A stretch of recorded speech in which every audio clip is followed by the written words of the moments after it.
അള്ളാഹു ആരെന്ന് അള്ളാഹു തന്നെ പരിചയപ്പെടുത്തുന്നുണ്ട് വിശുദ്ധ ഖുർആനിൽ. മൂസ അലൈഹി സ്വലാത്തു വസ്സലാമയെ. മൂസ അലൈഹി സ്വലാത്തു വസ്സലാം വിശുദ്ധ തൂർ പർവ്വതത്തിൻ്റെ വിശുദ്ധ താഴ്വരയിൽ ചെന്ന സന്ദർഭത്തിൽ അള്ളാഹു ആ സന്ദർഭം വിശദീകരിക്കുമ്പോൾ ഇപ്രകാരമാണ് ഉണർത്തുന്നത്: വഹൽ അതാക ഹദീസു മൂസ, മൂസായുടെ വൃത്താന്തം നിങ്ങൾക്ക് വന്നിട്ടുണ്ടോ? എന്താ അദ്ദേഹത്തിൻ്റെ വൃത്താന്തം? ഇദ് റഅ നാറ ഫഖാല ലി അഹ്ലിഹിം കുസു ഇന്നി ആനസ്തു നാറൻ ലഅല്ലി ആതീകും മിൻഹാ ബിഖബസിൻ ഔ അജിദു അലൻ നാരി ഹുദ. അദ്ദേഹം മദിയനിൽ നിന്ന് തൻ്റെ കുടുംബവുമായിട്ട് ഈജിപ്തിലേക്ക് മടങ്ങുകയാണ്. അങ്ങനെ മടങ്ങുമ്പോഴാണ് തൂർ പർവ്വതത്തിൻ്റെ ചെരുവിൽ അദ്ദേഹം ആ താഴ്വാരയിലെത്തിയപ്പോൾ തൻ്റെ കുടുംബത്തോട് അദ്ദേഹം ഒരു തീ കാണുന്നത്. ഇദ് റഅ നാറൻ, ഒരു തീ കണ്ടു വഴിയിൽ. അപ്പോൾ ഫഖാല ലി അഹ്ലിഹി, കുടുംബത്തോട് പറഞ്ഞു, ഉംകുസു, നിങ്ങൾ ഇവിടെ നിൽക്കും. ഇന്നി ആനസ്തു നാറൻ ലഅല്ലി ആതീകും മിൻഹാ ബിഖബസിൻ ഔ അജിദു അലൻ നാരി ഹുദ. ഞാൻ ഒരു തീ കണ്ടിരിക്കുന്നു, ഒന്നുകിൽ അവിടെ പോയി ഞാനൊരു തീക്കൊള്ളി കൊണ്ടുവരാം, അല്ലെങ്കിൽ ആ തീയിനടുത്ത് ഞാൻ ഒരു സന്മാർഗം കണ്ടെത്തിയേക്കാം.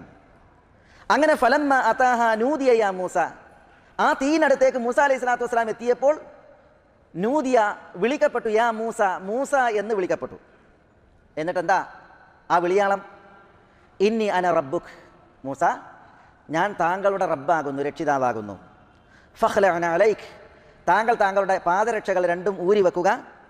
ഇന്നക ബിൽ വാദിൽ മുഖദ്ദസി തുവ, നിങ്ങൾ തുവ എന്ന വിശുദ്ധ താഴ്വരയിലാണ് ഇപ്പോൾ ഉള്ളത്. അപ്പോൾ അല്ലാഹു സുബ്ഹാനഹു വ തആല മൂസയോട് പറയാണ്, ഞാൻ നിങ്ങളുടെ റബ്ബാണ്, നിങ്ങൾ തുവ എന്ന വിശുദ്ധ താഴ്വരയിലാണുള്ളത്, ചെരുപ്പുകൾ അഴിച്ചു വെക്കുക, പാദരക്ഷകൾ ഊരി വെച്ച് നിൽക്കുക എന്ന് അല്ലാഹു സുബ്ഹാനഹു വ തആല പറഞ്ഞു. തുവ എന്ന് പറഞ്ഞാൽ ജബൽ തൂർ, തൂർ പർവ്വതത്തിൻ്റെ വലത് ഭാഗത്തുള്ള താഴ്വാരത്തിനാണത് പറയുക. ആ താഴ്വാരം വിശുദ്ധമാണ്. വഅന അഖ്തർതുക് ഫസ്തമി' ലിമാ യൂഹ. എന്നിട്ട് അല്ലാഹു മൂസ അലൈഹി സ്വലാത്തു വസ്സലാമിയോട് പറയാണ്, മൂസ, നിങ്ങളെ നാം പ്രത്യേകം തെരഞ്ഞെടുത്തിരിക്കുന്നു, അതുകൊണ്ട് നിങ്ങൾക്ക് വഹി നൽകപ്പെടുന്നതിന് കാതു കൊടുക്കുക, നിങ്ങൾക്ക് ബോധനം നൽകപ്പെടുന്നതിൽ നിങ്ങൾ ശ്രദ്ധിച്ച് കേൾക്കുക എന്ന് അല്ലാഹു സുബ്ഹാനഹു വ തആല പറഞ്ഞു. അപ്പോൾ മൂസ അലൈഹി സ്വലാത്തു വസ്സലാമയെ അള്ളാഹു തെരഞ്ഞെടുത്ത് പ്രവാചകനായി വാഴ്ത്തി. ഇനി അള്ളാഹു സുബ്ഹാനഹു വ തആല മൂസാക്ക് നൽകുന്ന ബോധനം, വഹി, അതാണ് നമ്മൾ ഇവിടെ ശ്രദ്ധിക്കേണ്ടത്. എന്താണ് വഹിയായിട്ട് മൂസ അലൈഹി സ്വലാത്തു വസ്സലാമക്ക് അള്ളാഹു സുബ്ഹാനഹു വ തആല നൽകുന്ന വിഷയം? അതാണ് ഇന്നനി അനല്ലാഹ് ലാ ഇലാഹ ഇല്ലാ അന ഫഅ്ബുദ്നി വഅഖിമിസ് സ്വലാത ലിദിക്രി. ഇതാണ് അള്ളാഹു സുബ്ഹാനഹു വ തആല മൂസ അലൈഹി സ്വലാത്തു വസ്സലാമയോട് പറഞ്ഞത്.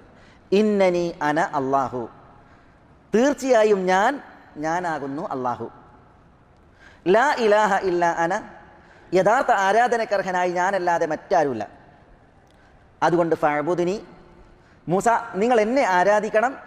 വഅഖിമിസ് സ്വലാത ലിദിക്രി, എൻ്റെ സ്മരണ, ദിക്ർ നിലനിർത്തുവാൻ, അല്ലെങ്കിൽ എൻ്റെ സ്മരണ നിലനിർത്തിക്കൊണ്ട് നിങ്ങൾ നമസ്കാരം യഥാവിധം നിർവഹിക്കുകയും ചെയ്യണം. ഇതാണ് അല്ലാഹു സുബ്ഹാനഹു വ തആല മൂസ അലൈഹി സ്വലാത്തു വസ്സലാമിയോട് പറഞ്ഞത്. ഇവിടെ നോക്കി നിങ്ങൾ, ഫസ്തമി' ലിമാ യൂഹ, വഹി നൽകപ്പെടുകയാണ്, നിങ്ങൾക്ക് വഹി തരികയാണ്. മൂസാനെ വിളിച്ചിട്ട് അല്ലാഹ് പറയാണ്. എന്നിട്ട് എന്താ ആദ്യമായി നൽകുന്ന വഹി? ആദ്യമായി നൽകിയ വഹി ഇന്നനി അന അല്ലാഹ്, ഞാനാകുന്നു അല്ലാഹു. അള്ളാഹ്ക്ക് ധാരാളം പേരുകളുണ്ട്. ആ പേരുകളാണ് നമ്മളുടെ ഇവിടെ ഈ തുടർച്ചയായ ക്ലാസ്സുകളിൽ പഠിക്കുന്നത്. അള്ളാഹു ഇവിടെ തന്നെ പരിചയപ്പെടുത്തുവാൻ എടുത്തുദ്ധരിച്ച അള്ളാഹുവിൻ്റെ നാമങ്ങളിൽ ഏകനാമം അള്ളാഹു എന്നുള്ളതാണ്. ഇന്നനി അനല്ലാഹ്. എന്നിട്ട് അള്ളാഹു സുബ്ഹാനഹു വ തആല അള്ളാഹു എന്ന് മനസ്സിലാക്കിയാൽ, അള്ളാഹുവിനെ പരിചയപ്പെട്ടാൽ പിന്നെ അള്ളാഹുവിനുള്ള അവകാശമുണ്ട്. അതെന്താ? ലാ ഇലാഹ ഇല്ലാ അന ഫഅ്ബുദ്നി, ഞാനല്ലാതെ ആരാധനക്കർഹനായി മറ്റാരുമില്ല, അതുകൊണ്ട് നിങ്ങൾ എന്നെ ആരാധിക്കണം. അപ്പോൾ ഇബാദത്ത്, ആരാധന, അത് അള്ളാഹുവിന് മാത്രമാണ്. അപ്പോൾ പടപ്പുകളുടെ ഇബാദത്ത്, ആരാധന അർഹിക്കുന്നവൻ ആര് മാത്രമാണോ അവനാകുന്നു അള്ളാഹു. ആരാധനകളിൽ നമുക്കറിയാം ധാരാളം ആരാധനകളുണ്ട്. ഏറ്റവും ശ്രേഷ്ഠമായ ഇബാദത്ത് ഏതാ?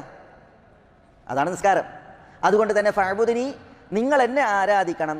വഅഖിമിസ് സ്വലാത ലിദിക്രി, വഅഖിമിസ് സ്വലാ, നിങ്ങൾ നമസ്കാരം യഥാവിധം നിലനിർത്തണം. ലിദിക്രി എന്ന് പറഞ്ഞാൽ എൻ്റെ സ്മരണ നിലനിർത്തുന്നതിന് വേണ്ടി, ലിഇഖാമത്തി ദിക്രി, അല്ലെങ്കിൽ എന്നെ സ്മരിച്ചുകൊണ്ട്, എന്നെ ഓർത്തുകൊണ്ട് നിങ്ങൾ നമസ്കാരം യഥാവിധം നിലനിർത്തണം. ഇതാണ് അല്ലാഹു സുബ്ഹാനഹു വ തആല മൂസ അലൈഹി സ്വലാത്തു വസ്സലാമിയോട് പറഞ്ഞത്. ഇസ്ലാമിക ലോകത്തെ പല പണ്ഡിതന്മാരും കഴിഞ്ഞ ആഴ്ച നമ്മൾ സംസാരിച്ചപ്പോൾ പറഞ്ഞു ഇസ്മുല്ലാഹിൽ ആലം, അള്ളാഹുവിൻ്റെ മഹനീയമായ നാമം. ആ നാമം മുൻനിർത്തി അള്ളാഹിനോട് ചോദിച്ചാൽ അള്ളാഹു ഉത്തരം നൽകും, അള്ളാഹുവിനോട് ദുആ ചെയ്താൽ അള്ളാഹു ആ ദുആക്ക് ജവാബ് നൽകും. അങ്ങനെയുള്ള ഒരു മഹനീയ നാമം അള്ളാഹ് ഉണ്ട് എന്ന് പറഞ്ഞു. അത് ഏത് എന്ന് നിർണ്ണയിക്കുന്നതിൽ പണ്ഡിതന്മാരുടെ വ്യത്യസ്ത അഭിപ്രായങ്ങൾ നമ്മൾ പറഞ്ഞു. ചില പണ്ഡിതന്മാർ തെളിയിച്ച് ഉറപ്പിച്ച് പറഞ്ഞു ആ നാമം അള്ളാഹു ആകുന്നു. അവർ തെളിവിന് കൂട്ടുപിടിച്ച ഒരു വചനാണിത്. കാരണം അള്ളാഹു സുബ്ഹാനഹു വ തആല തന്നെ മൂസ അലൈഹി സ്വലാത്തു വസ്സലാമൊക്കെ അറിയിച്ചപ്പോൾ ഇന്നനി അനല്ലാഹ്, ഞാനാകുന്നു അള്ളാഹു. അപ്പോൾ അള്ളാഹു എന്ന പേരാണ് അള്ളാഹു എന്ത് ചെയ്ത് അവിടെ എടുത്ത് മൂസ അലൈഹി സ്വലാത്തു വസ്സലാമയെ കേൾപ്പിച്ചത്. ഇതാണ് അതിന് ന്യായമായിട്ട് പല പണ്ഡിതന്മാരും പറഞ്ഞത്. അള്ളാഹു എന്ന നാമത്തിൻ്റെ പ്രാധാന്യവും പ്രത്യേകതയും കൂടി ഈ സംഭവം നമ്മളെ അറിയിക്കണം.